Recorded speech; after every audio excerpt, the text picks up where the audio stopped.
Akashvani presents morning news.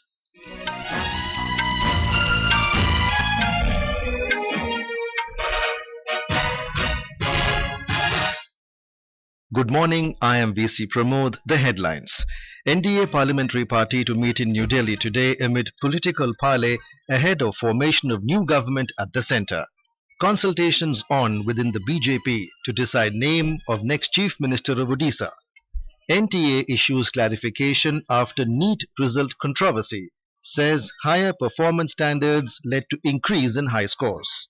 IMD issues yellow alert for rainfall over central and southern regions during the next 4 days. In T20 World Cup, Newcomers USA stuns Pakistan by 5 runs in super over. And in Indonesia Open Badminton, a shuttler Lakshya Sen to take on Anders Antonsen in quarterfinals this afternoon.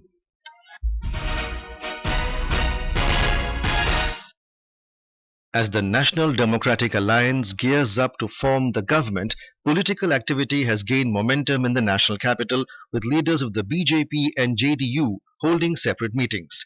Today, the NDA Parliamentary Party meeting will take place in New Delhi. Newly elected MPs of BJP, TDP, JDU, LJP-R, Shiv Sena Shinde faction, JDS and other constituent parties of the NDA will attend the meeting. A JDU Parliamentary Party meeting is also scheduled to be held this morning ahead of the NDA Parliamentary Party meeting. BJP President JP Nadda and Union Minister Rajnath Singh have been given the responsibility to hold discussions with NDA partners over the cabinet formation. Yesterday, Mr. Nadda held a long meeting with senior BJP leaders and union ministers. In Odisha, the race for the first BJP minister is heating up with at least half a dozen names doing the rounds. The state leaders of the party, including all 20 newly elected MPs, are camping in Delhi and likely to meet the central leaders today on the issue.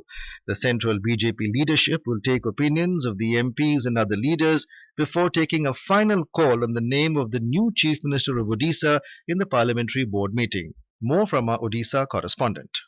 Amid speculations over who would be the first BJP Chief Minister of Odisha, the party's parliamentary board is likely to take a call on this in 2 to 3 days. Prime Minister and senior BJP leader Narendra Modi, during a number of election rallies in Odisha, had said that the new BJP Chief Minister would take oath on 10th of June at Bhubaneswar. The front-runners include 6-time MP and former Tribal Affairs Minister Joel Oram, National Vice President Baijan Panda, Union Minister Dharmendra Pradhan, and senior MLA Mohan Charan Majhi. The name of former Lieutenant Governor of Jammu and Kashmir and former Comptroller and Audit General of India Girish Chandra Murmu is also considered as a front runner for the coveted post. Prakash Das, Akashvani News, Bhubaneswar. Aam Aadmi Party has said that it will contest the Delhi Assembly elections alone. A meeting of all the party MLAs was held at the Chief Minister's residence in the national capital today. Talking to reporters after the meeting, Delhi Minister Gopal Rai said the INDA bloc was established specifically for the Lok Sabha election. He said Aam Aadmi Party fought the Lok Sabha elections together with the Congress, but in Delhi Assembly elections there will be no alliance. देखिए alliance पहले से ये बहुत साफ है कि ये लोकसभा चुनाव के लिए था। लोकसभा चुनाव हमने ईमानदारी से मिलकर के लड़ा है। दिल्ली जो विधानसभा का चुनाव है उसके लिए देश भर में कोई गठबंधन नहीं है और दिल्ली के अंदर दिल्ली की जनता के साथ मिलकर के हम इस लड़ाई को लड़ेंगे और जीतेंगे। The notification for election to 3 seats of Rajya Sabha in Kerala were issued yesterday.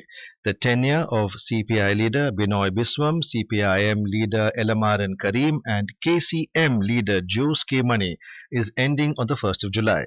Notification for by-poll to 1 seat from Maharashtra in the Rajya Sabha was also issued yesterday. The seat has been vacant due to resignation of NCP leader Praful Patel. Nominations can be filed for the seats in Kerala and Maharashtra till the 13th of this month, and polling will be held on the 25th of June. Meanwhile, 9 members of the Rajya Sabha have been elected to the Lok Sabha in the recently concluded general elections. The BJP refuted the claims made by Congress leader Rahul Gandhi over the stock market scam, saying he is trying to deceive market investors. Briefing media in New Delhi, senior BJP leader Piyush Goyal yesterday claimed that people have gained even during the election results day. He further added that foreigners have incurred losses while Indian investors have benefited. He said that when the UPA government was in power 10 years ago, India's market capital at that time was 67 lakh crore rupees, and today the market capital has increased to 415 lakh crore rupees. Lok Sabha चुनाव में विपक्ष की हार की हताशा से अभी तक शायद राहुल गांधी जी उभरे नहीं। अब वो मार्केट के इन्वेस्टर्स को भी गुमराह करने की साजिश रच रहे हैं। आज भारत दुनिया की 5वीं सबसे बड़ी अर्थव्यवस्था बन, fastest growing economy in the world. पूरी दुनिया इस बात को आज स्वीकार करती है। Earlier, Rahul Gandhi has demanded a joint parliamentary committee JPC investigation into the stock market crash on the 4th of June. Addressing media at party headquarters in New Delhi yesterday, Mr. Gandhi said the retail investors have lost 30 lakh crore rupees due to the market crash.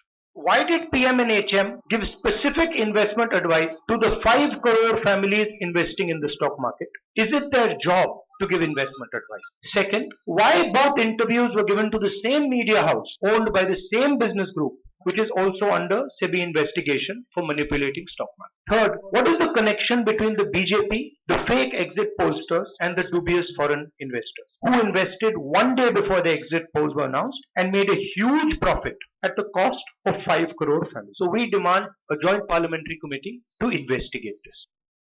This is Akashvani giving you the news. For quick news updates round the clock, follow us on AIR News Alerts. The National Testing Agency has said that the increase in cutoff of NEET UG reflects the competitive nature of the examination and the higher performance standards achieved by the candidates this year. NTA said this in a clarification released in light of recent queries raised by the candidates regarding the NEET UG results. It further added that due to differences in the old and new editions of the NCERT textbook, the subject experts held that two options T taken as correct in place of one option. Out of the 67 candidates who got full marks, 44 are on account of the revision in one answer key of physics and 6 are on account of compensatory marks for loss of time. The Calcutta High Court has ordered that the central and state government have to jointly work to stop post-poll violence in West Bengal. A division bench of Justices Kaushik Chanda and Apurva Sinha Ray were hearing a public interest litigation on the issue yesterday. The PIL was filed by an association of lawyers in the court after 11 people lost their lives in the post-poll violence in the state. The court ordered that if the state police had failed to stop them, then central forces can intervene. The National Health Authority has achieved a significant milestone with the generation of over 3 crore tokens for outpatient department OPD registrations through the Aadhaar-based scan and share service. Union Health Ministry said the Aadhaar-based scan and share service enables patients to conveniently register for OPD appointments by scanning a QR code displayed at the OPD registration counter. The Reserve Bank of India will announce its second bi-monthly policy of the current fiscal year today. RBI's Monetary Policy Committee's 3-day meeting began on the 5th of June. In the last meeting in April, the RBI had kept the repo rate unchanged at 6.5%. The RBI kept the Standing Deposit Facility SDF rate at 6.25% and the Marginal Standing Facility MSF rate and the bank rate at 6.75%. Ukrainian President Volodymyr Zelensky has extended an invitation to Prime Minister Narendra Modi to visit Ukraine at a convenient time. The invitation came during a phone conversation between the two leaders, where Zelensky congratulated Prime Minister Modi on his recent election victory and wished for the swift formation of the government. India Meteorological Department IMD has issued yellow alert warning for rainfall, thunderstorms and lightning over many parts of the country, including central and southern regions for the next 4 days. More from our correspondent. With the further advancement of southwest monsoon, light to moderate rainfall accompanied by thunderstorm and lightning is expected over Konkan, Goa, Maharashtra, Marathwada, Saurashtra, Kutch, coastal Andhra Pradesh, Yanam, Rayalaseema, Telangana and Karnataka during the next 4 days. The IMD has also forecast widespread rainfall accompanied by thunderstorms and lightning over northeast region, West Bengal and Sikkim during the same period. Rainfall and thunderstorms are likely at a few places over northwest India today. The weather department said that similar conditions are also likely to occur over Jammu, Kashmir, Ladakh, Gilgit, Muzaffarabad, Himachal Pradesh and Uttarakhand for the next 2 to 3 days. On heatwave, the IMD said that severe heatwave conditions are likely to prevail over some parts of Uttar Pradesh till Monday. Heatwave conditions are very likely in Madhya Pradesh, Jharkhand, Punjab, Haryana, Bihar and Odisha till the next 2 to 3 days. This is Pallavi Parmar for Akashvani News, Delhi. On to sports. In the ICC Men's T20 World Cup cricket, hosts United States stunned the former champions Pakistan by 5 runs in a thrilling super over last night. More from our correspondent.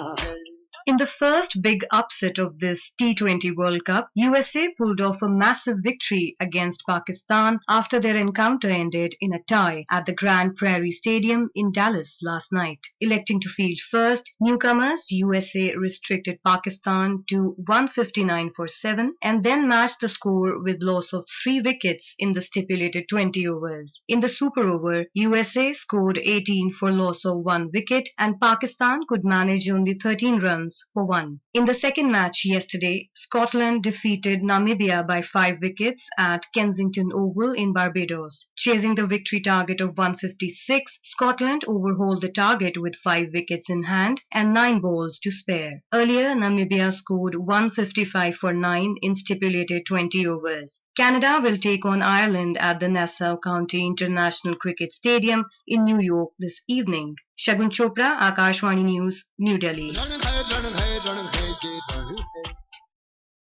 In badminton, India's ace shuttler Lakshya Sen will take on Anders Antonsen of Denmark in the men's singles quarterfinal at the Indonesia Open Badminton in Jakarta, Indonesia this afternoon.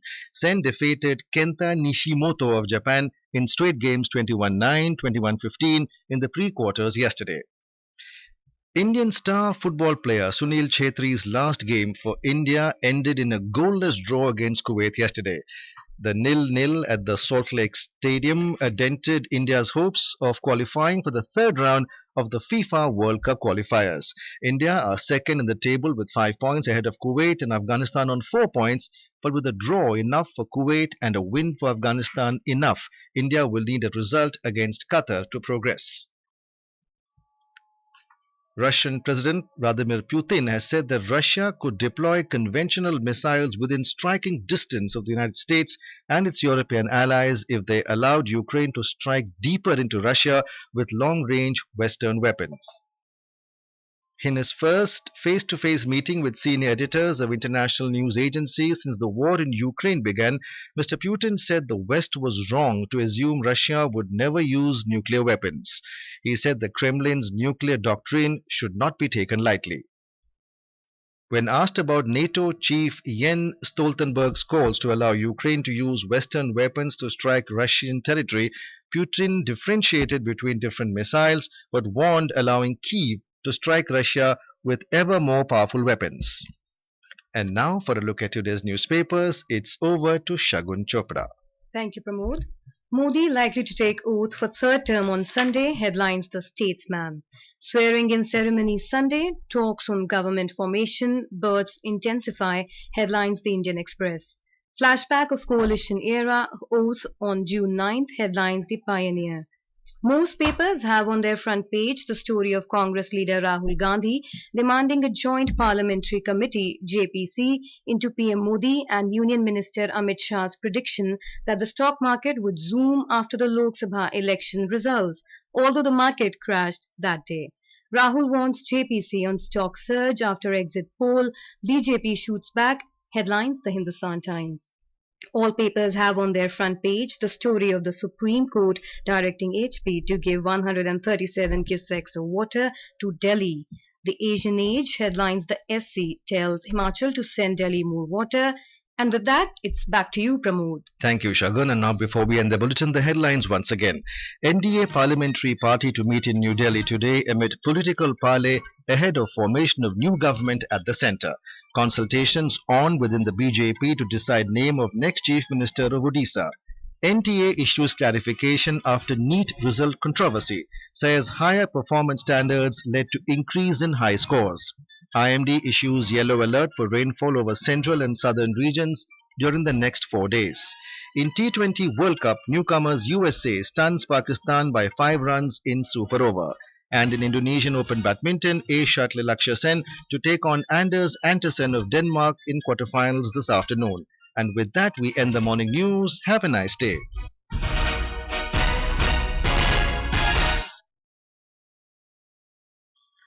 Akashvani से पेश है खबरनामा।